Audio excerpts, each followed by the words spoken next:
성경을 덮지 마시고 펴신 상태로 우리가 설교를 같이 들으면서 표시도 하시고 그래서 같이 말씀 안으로 들어가면 좋겠습니다. 성경책 꼭 가져오셔서 성경을 같이 보시면서 같이 예배하면 좋겠습니다.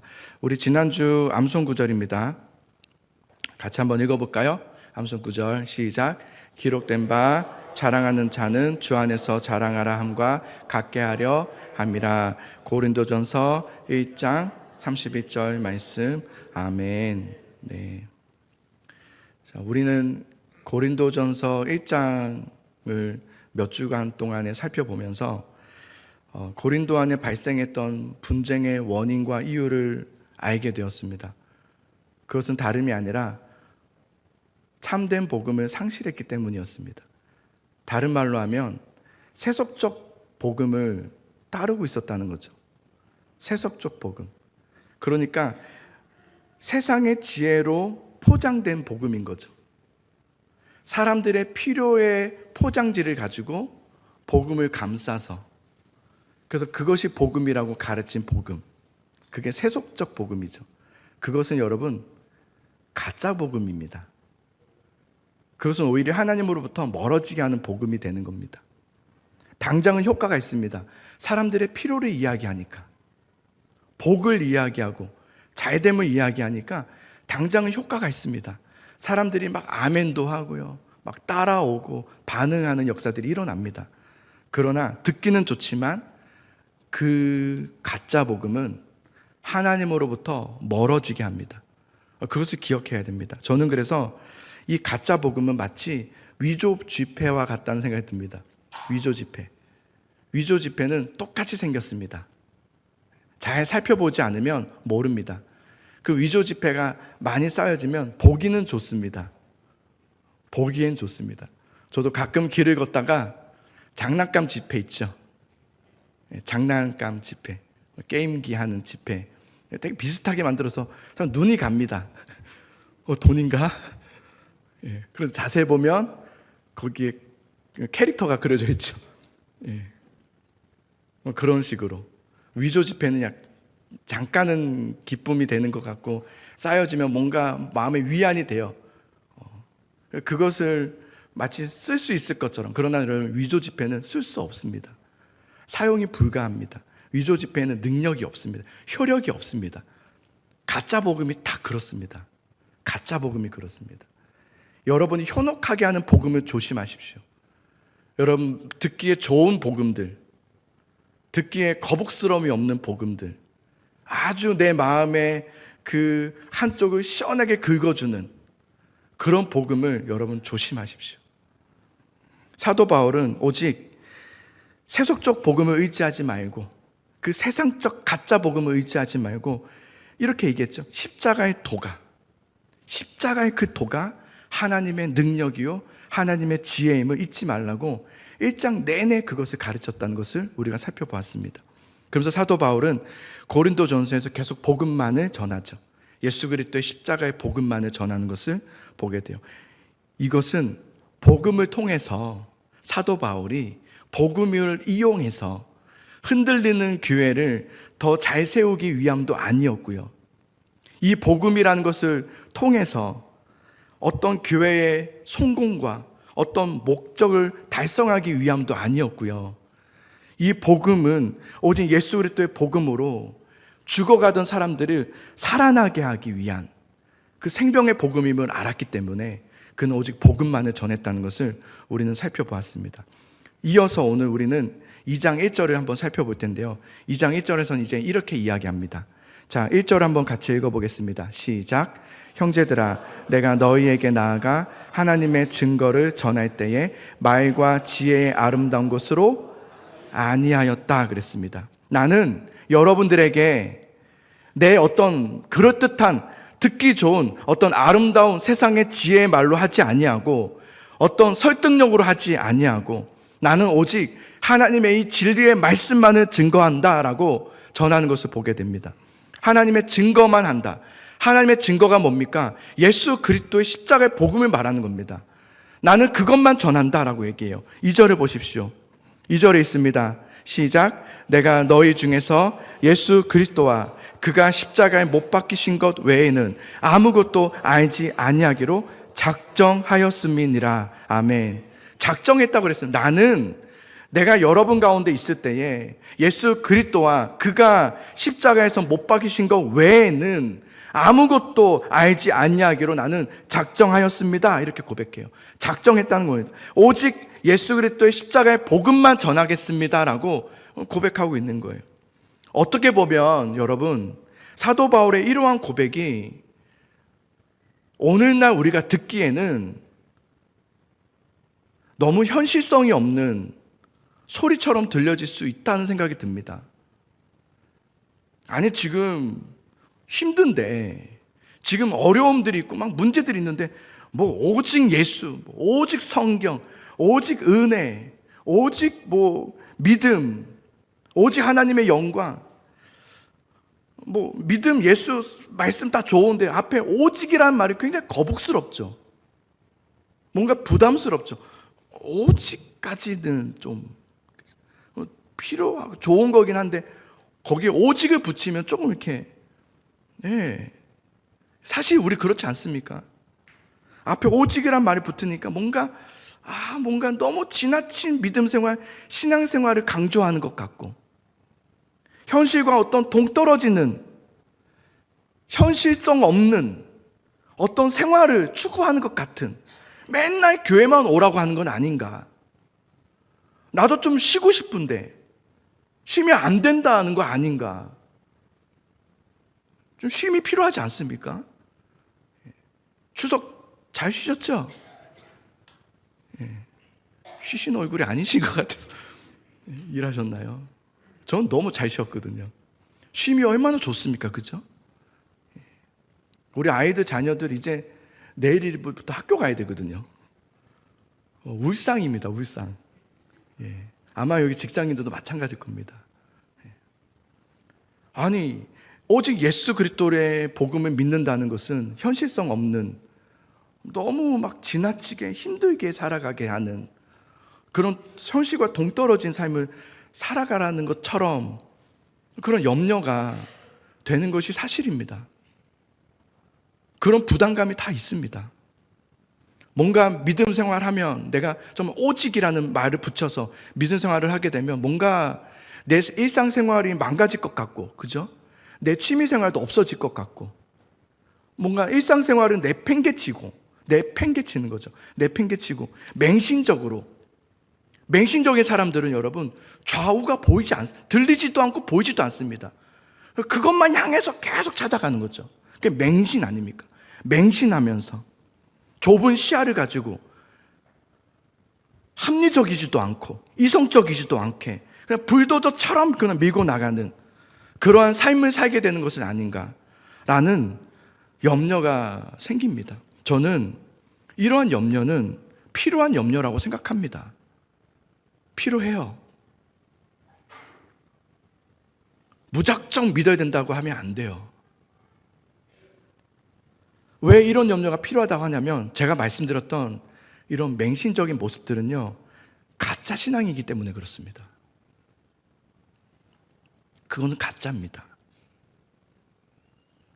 이성적이지도 않고 합리적이지도 않고 누구의 말도 들리지 못하고 나만 맞다고 생각하는 것은 가짜 신앙입니다.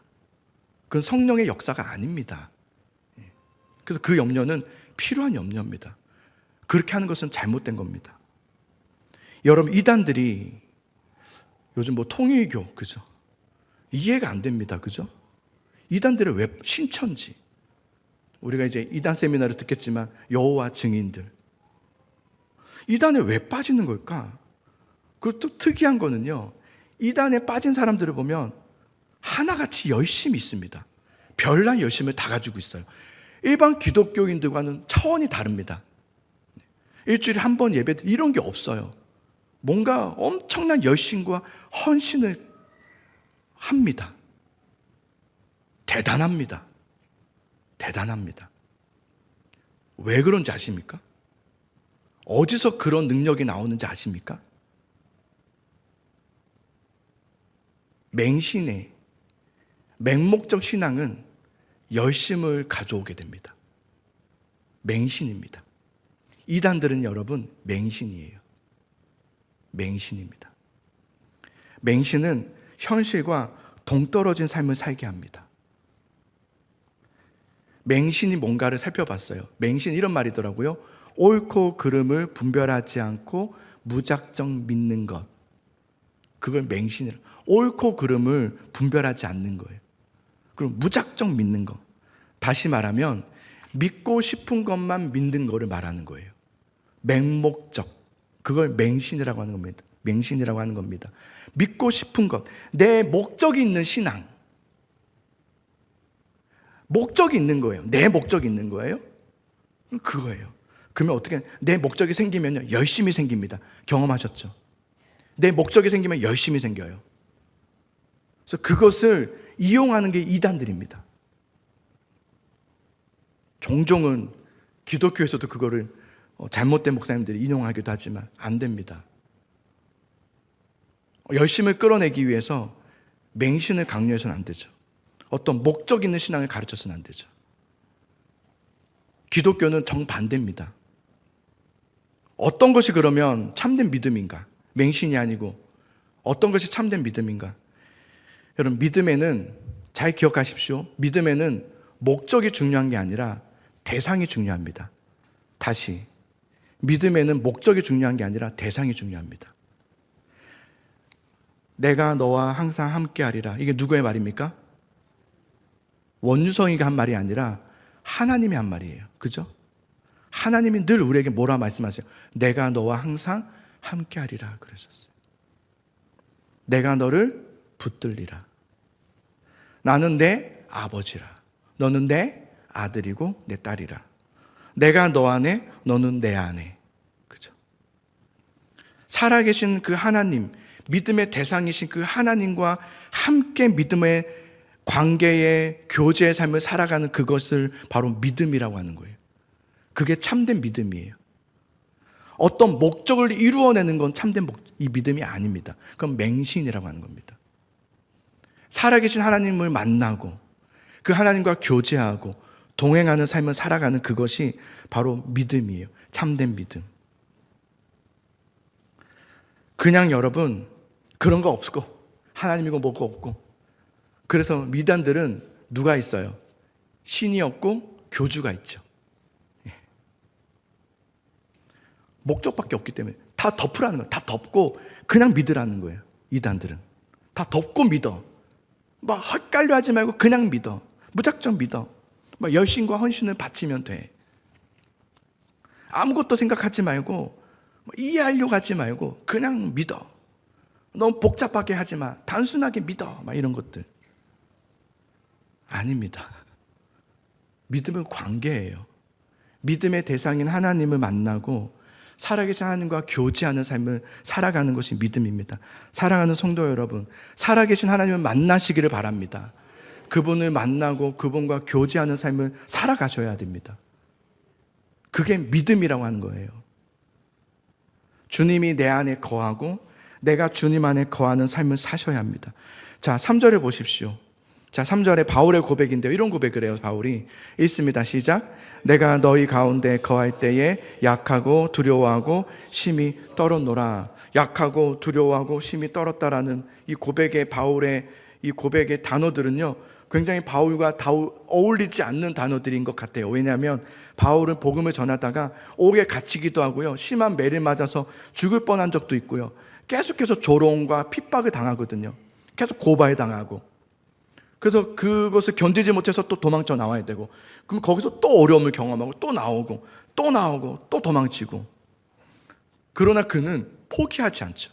언제나 그는 내가 달려갈 길, 내 생명을 조금도 아끼지 아니하면서 나는 끝까지 달려가노라. 멈추지 않고 복음을 향해서 끝까지 달려갔던 바울의 모습이었어요. 그런데 바울이 오늘 무슨 말을 하냐면, 내가 너희 가운데 거할 때에는 약하고 두렵고 심히 떨고 있다. 이런 말을 하는 거예요. 이 말은 여러분, 정말 나는 막 어렵다, 나는 안 될 것 같다, 나는 가망이 없다, 나는 너무 무섭다, 이런 말을 하는 게 아니라, 들어야 될 그 복음, 십자가의 그 생명의 그 복음, 진리의 그 복음을 들어야 하는데 가망이 보이지 않는, 들을 가망이 보이지 않는 너희 가운데 있을 때, 나는 두렵고 약하고 심히 떨었다는 그 말은 이 생명의 복음이 너희 삶 가운데 깊이 뿌려내지기를 나는 간절히 바라는 마음의 표현이에요. 나는 너희 안에 그 말씀의 복음이 뿌려지기를 원한다. 그래서 나는 이 복음 앞에 또 너희 가운데 있을 때 약하고 두렵고 심히 떨었노라 라고 고백하는 거예요.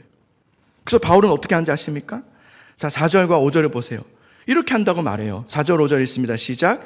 내 말과 내 전도함이 설득력 있는 지혜의 말로 하지 아니하고 다만 성령의 나타나심과 능력으로 하여 너희 믿음이 사람의 지혜에 있지 아니하고 다만 하나님의 능력에 있게 하려 하였노라. 아멘.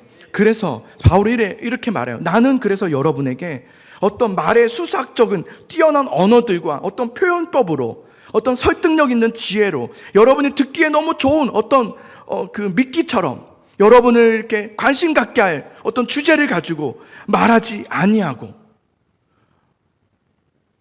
감정적인 어떤 호소력 있는 말로 하지 아니하고 어떤 분위기를 조성하여서 여러분에게 막 따라올 수 있도록 하지 아니하고 나는 오직 성령의 나타나심과 성령의 능력으로 하여 그래서 여러분의 믿음이 사람의 지혜로 말미암음이 아니라 하나님의 성령의 능력 안에서 되어지는 믿음이기를 나는 소망한다. 이렇게 말하고 있는 걸 보게 돼요. 아주 중요한 말입니다. 우리가 참된 믿음을 갖게 된다는 것은 여러분, 살아계신 하나님과 동행하는 삶을 살게 되는 그것은 우리의 노력이나 우리의 헌신이나 어떤 맹목적인 신앙, 내 어떤 열심의 신앙으로 되어지는 것이 아닙니다. 아, 내가 이제부터는 이렇게 해야지, 내가 뭐 저렇게 해야지, 이렇게 한다고 되는 게 아니에요. 내가 이제 믿음 생활을 해봐야지, 뭐부터 할까? 새벽부터 드려야 되겠다. 또 새벽 나온 사람들은 안 나온 사람들이 뭐냐고 또 말하고. 이게 아니라는 거예요. 내가 뭐 이제는 뭐 수요예배를 나와야 되겠다, 뭐 금요 리트리나 그런 얘기를 하는 게 아닙니다. 그렇게 한다고 해서 믿음이 생겨지고 내가 이제부터 뭘 해야 되겠다, 내가 뭐 봉사를 해야 되겠다, 교회에 뭐 섬겨야 되겠다 이런다고 구원을 이루게 되는 것 아니죠. 우리의 여러분 열심과 노력으로 되는 게 아니에요. 우리가 구원받고 하나님의 자녀가 되고 참된 믿음의 사람으로 살아가면서 하나님을 만나고 하나님과 동행하는 삶을 살아가게 되는 그것은 오직 성령의 역사임을 믿으시기 바랍니다. 이건 성령의 역사예요. 성령의 은혜의 역사 아니고서는 불가능합니다. 성령의 역사가 임하지 않고서는 되어지지 않습니다. 그래서 여러분, 역대적으로 위대한 설교자라고 불리는 조나단 에드워즈는 그럼 어떻게 했냐면 자신의 어떠한 그 설득력, 아주 똑똑한 사람이었잖아요. 말을 아주 잘한 사람 아니었습니까? 자신의 어떤 설득력으로 사람들의 반응을 끌어내지 않기 위해서 조나단 에드워즈는 의도적으로 설교 원고를 그냥 그대로 읽었습니다. 아이 컨택을 하면서 하지 않았어요. 설교 원고만 그대로 읽었어요. 조나단 에드워즈는 자신의 설교에서 오직 복음의 능력만이 나타나기를 원했던 거예요. 그는 위대한 설교자였습니다. 존 스토트 목사님은 이런 말을 했어요. 하나님이 존귀하게 여기시는 설교가 있다. 그것은 바로 하나님의 능력과 지혜를 나타내는 설교이고 중요한 게 있어요. 자신은 연약하고 어리석은 자가 되기를 자처하는 사람의 설교이다. 이렇게 말했어요. 사도 바울은 여러분 유대인들의 율법학자 중에서 가말리아의 문화, 아주 으뜸이 되는 그 가말리아의 문화에서 공부했던 사람입니다. 아주 유식하고 똑똑한 사람이었어요. 물론 그가 수학적으로 말은 잘 못했다지만 그러나 그는 굉장히 유창한 사람이었을 것이고요. 그래도 그는 굉장히 지식적으로 아주 지혜적으로 어떤 사람들보다 뛰어났던 사람이었습니다. 그의 말 한마디 한마디는 굉장히 설득력이 강했던 언어들이었을 것입니다. 근데 그는 그렇게 말해요. 나는 사람의 말로 하지 아니하고 아름다운 지혜로 하지 아니한다. 왜냐하면 사람의 말과 지혜에 사람들이 동화되지 않기를 바랬던 거예요. 그리고 그것이 그들에게 신앙의 위험 요소가 된다는 것을 알았기 때문이에요. 그래서 사도 바울은 하나님의 말씀과 성령의 능력만이 사람들의 영혼들을 죄에서부터 구원해내고 하나님의 자녀가 되게 하는 유일한 길이라는 것을 믿었던 거예요. 그래서 십자가의 도가 하나님의 능력이요 하나님의 지혜임을 그는 믿었던 거죠. 그래서 여러분 6절을 보십시오. 자, 6절 한번 읽어보겠습니다. 시작. 그러나 우리가 온전한 자들 중에서는 지혜를 말하노니 이는 이 세상의 지혜가 아니요 또 세상에서 없어진 통치자들의 지혜도 아니요. 네. 여러분, 이게 결국 이제부터는 어떤 말을 하는 거냐면, 우리에게 주실 그 하나님의 지혜는 전할 때도 물론 사람의 말과 지혜로 할 수는 없지만, 그러나 이것을 듣는 우리들의 입장이에요. 이제는 우리가 듣고자 한다고 들을 수 있는 게 아니에요. 이게 또 무슨 말이야, 그죠? 우리가 찾는다고 해서 하나님의 지혜를 찾아낼 수 없다는 말이에요. 왜냐하면 여러분 7절을 보십시오.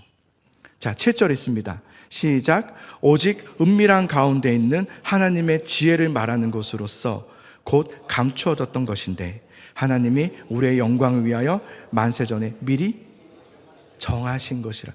뭘 정하셨냐면요, 하나님께서 이걸 정하셨어요. 하나님의 이 지혜를 육의 사람들과 인간들과 세상 가운데 비밀로 감추어 두기로, 은밀한 가운데 감추어져 있는 비밀스러운 지혜로 두셨다는 거예요.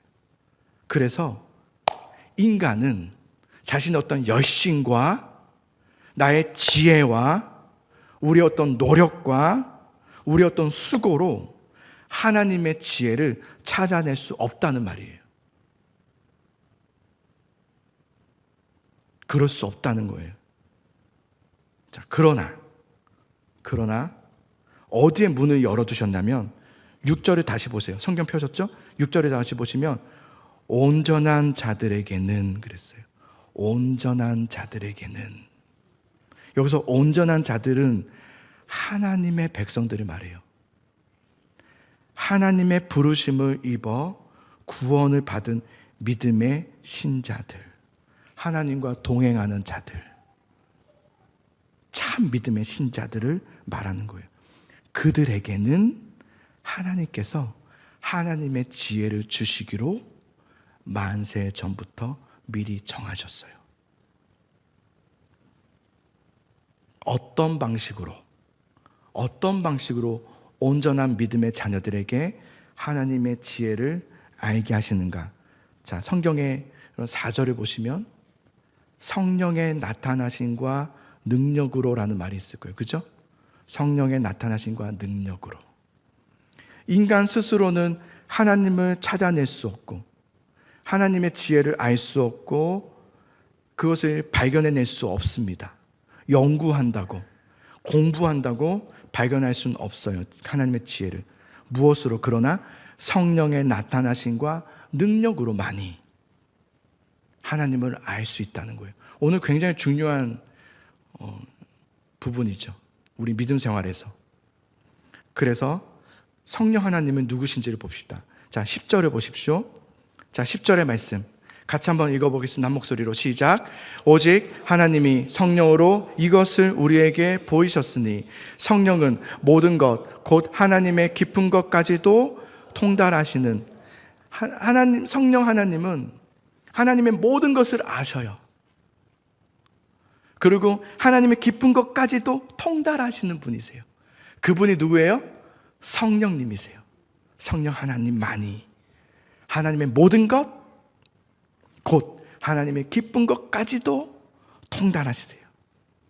그래서 여러분, 성령 하나님을 통해서만이 우리는 하나님을 만날 수 있고, 성령 하나님을 통해서 하나님을 알 수 있고, 하나님의 지혜, 주님께서 우리에게 보여주시는 지혜들이 있어요. 그 지혜를 알 수 있고 깨달을 수 있고 그 말씀대로 살아갈 수 있게 하는 그 통로는 성령 하나님이세요. 여러분의 노력도 아니고 여러분의 어떤 그 지혜도 아니고 여러분의 어떤 지식도 아니에요. 오직 성령 하나님을 통해서만이에요. 그런데 여러분, 성령 하나님께서 우리에게 하나님의 그 크신 지혜를 주시기 위해서 사용하시는 도구가 있어요.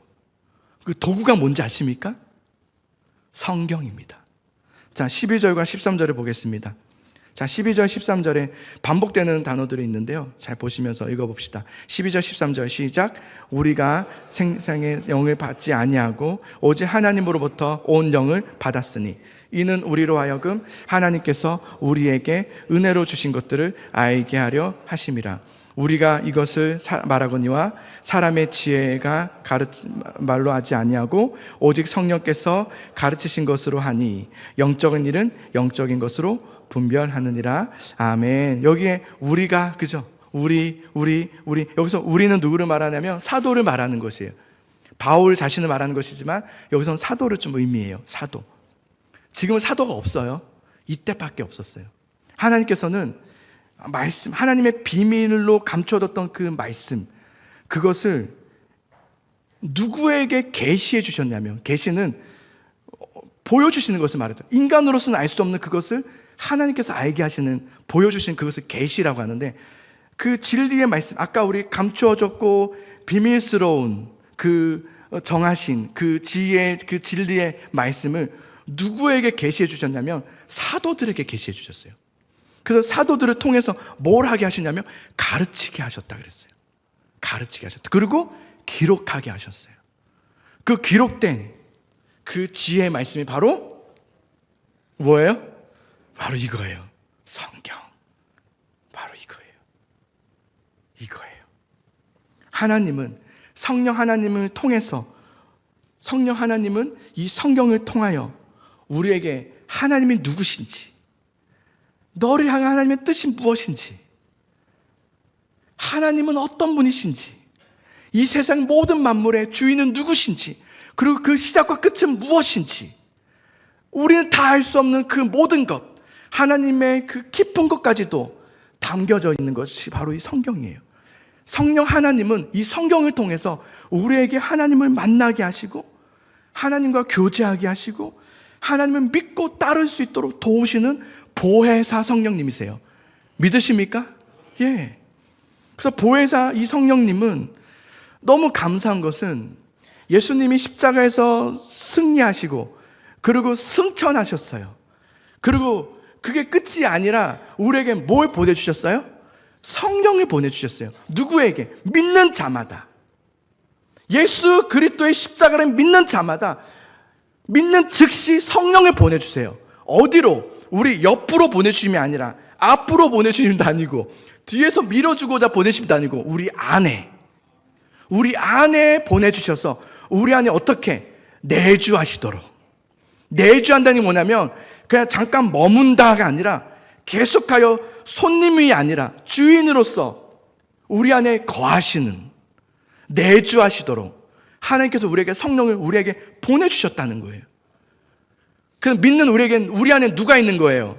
성령님이 모든 것, 즉 하나님의 기쁜 것까지도 통달하시는 그 하나님께서 성경을 우리에게 깨닫게 하시고 알게 하시는데 그분은 어디 계시냐? 우리 안에서.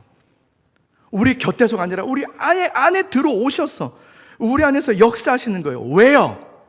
우리를 살리시려고, 우리를 살게 하시려고, 이 죄 많은 세상에서 그리스도의 십자가의 보혈로 보호하시기 위해서 수없이 마귀와 사단은 여러분이 향해서 너는 죄인이다, 너는 망할 사람이다, 너는 끝났다라고 말할 때 내 안에 계신 성령께서는 아니다, 예수 그리스도가 너를 위해서 십자가에서 모든 죄를 다 사했다, 너의 죄는 이미 끝났다, 이미 하나님께서 모든 것을 새롭게 하셨고 너를 의롭다 칭하셨다, 이것을 선포해 주시고 싸워 주시고 보호해 주시고 인도하시는 그 하나님이 바로 성령 하나님이심을 믿으시기 바랍니다. 그분이 우리 안에 거하시는 거예요. 왜요? 우리를 살리시려고, 우리를 사랑하셔서. 그래서 우리를 사망의 길로 가지 않도록 믿음의 우리는 약속이 있는 길을 갈 사람들인데 왜 뒤를 보며 갑니까? 롯의 아내처럼 왜 뒤를 보며 갑니까? 말씀 따라가면 되는데,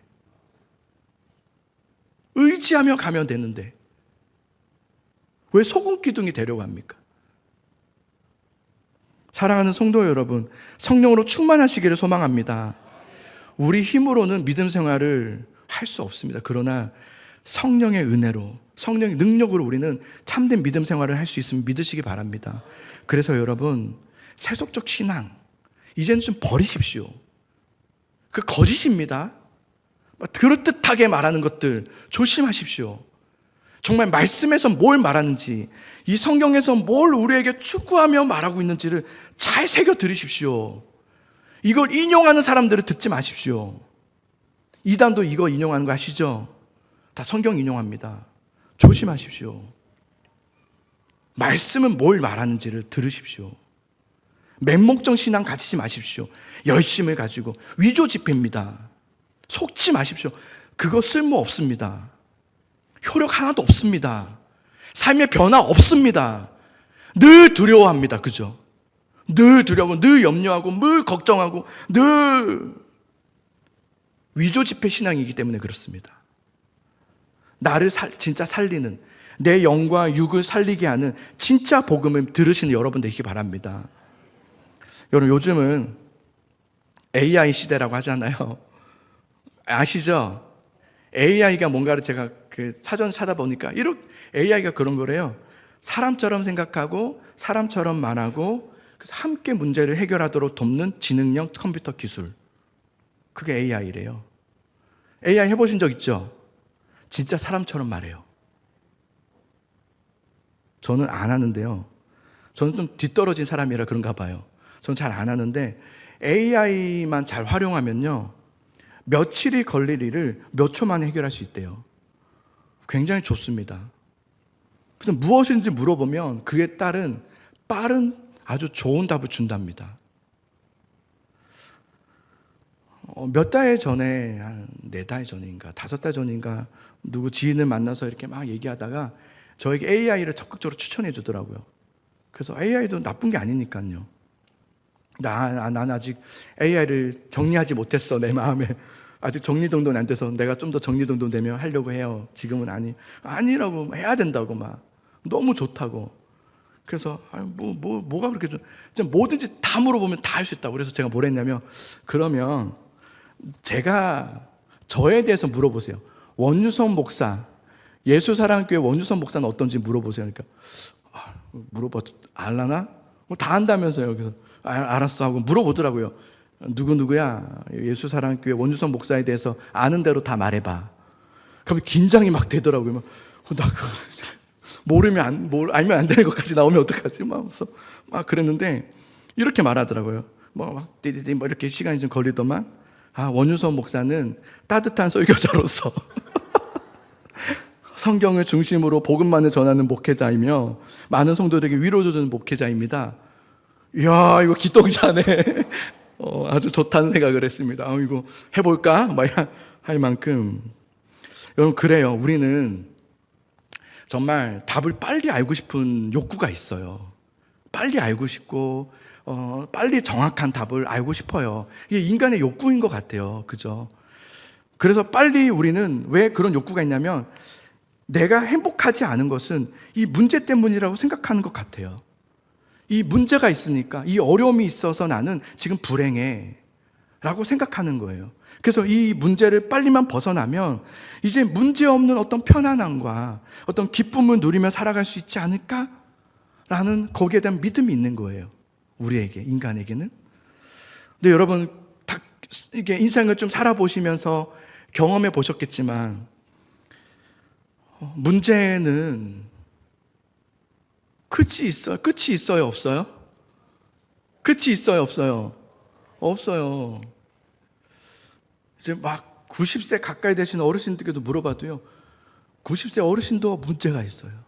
어려움이 있어요. 그러면 그 아이들, 아무것도 막 모르는 아이들한테 물어보면 힘듦이 있어요. 힘드대. 소세지를 많이 못 먹는데 힘듦이 다 있단 말이에요.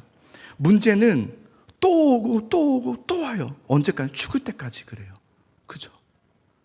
우리는 이 산만 넘으면 될 것 같아요. 그래, 이 산만 넘어보자.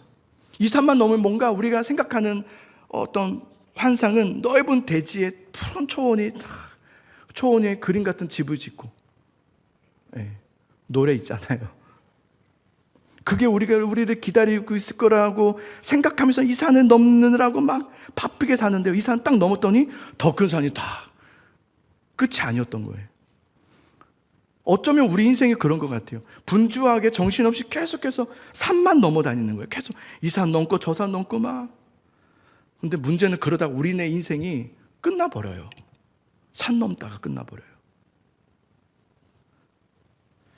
인생은 시간이란 말이 있더라고요.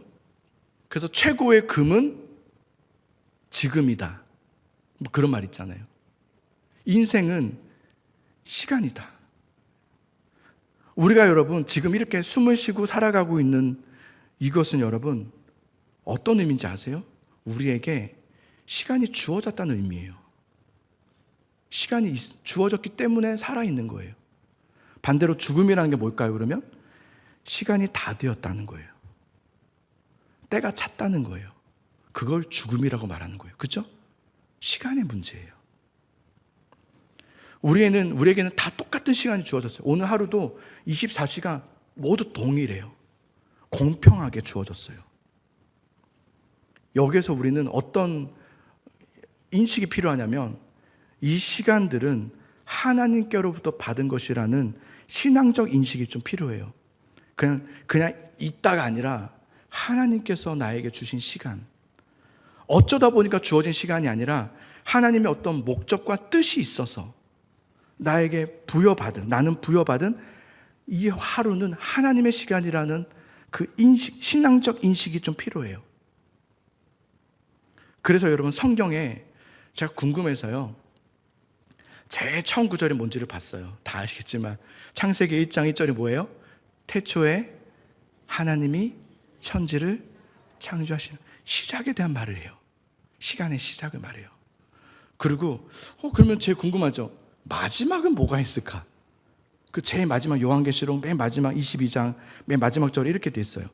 이것들을 증언하신 이가 이르시되 내가 진실로 속히 오리라 하시거늘. 아멘. 주 예수 오시옵소서. 주 예수의 은혜가 모든 자들에게 있을지어다. 아멘. 끝을 말하고 있어요. 주님 오시는 그날이 있다. 사랑하는 성도 여러분, 우리에게 주어진 시간 속에서, 오늘 주어진 이 시간 속에서 우리는 완전할 수는 없습니다. 완벽하게 막 살아간다는 말이 아니라 성령의 충만함으로, 주여 내가 성령의 은혜 안에 살아가면서 그 말씀으로 주님과 동행하는 삶을 살아가기를 원합니다. 성령의 충만한 은혜를 허락하여 주십시오. 여러분, 저는 그래서 여러분에게 도전하고 싶어요. 우리 하루하루의 시간을 성령 충만하기를 간구하고 기도하며 시작하시고 마치시기를 소망합니다. 시작할 때, 일어날 때 성령으로 충만하게 하소서. 그리고 살아가는 내내 성령으로 충만하게 하소서. 그렇게 하면 됩니다. 완벽하게 살아가는 게 아니라 성령에 충만하게 하소서. 그래서 주를 알게 하소서. 주님 붙잡고 주님과 동행하는 삶을 살게 하소서라고 기도하면서 그렇게 매일매일 주님과 동행하는 삶을 살아가는 우리 성령으로 충만한 신앙생활을 하는 우리 예수사랑교회 성도들이 될 수 있기를 예수님의 이름으로 축복합니다.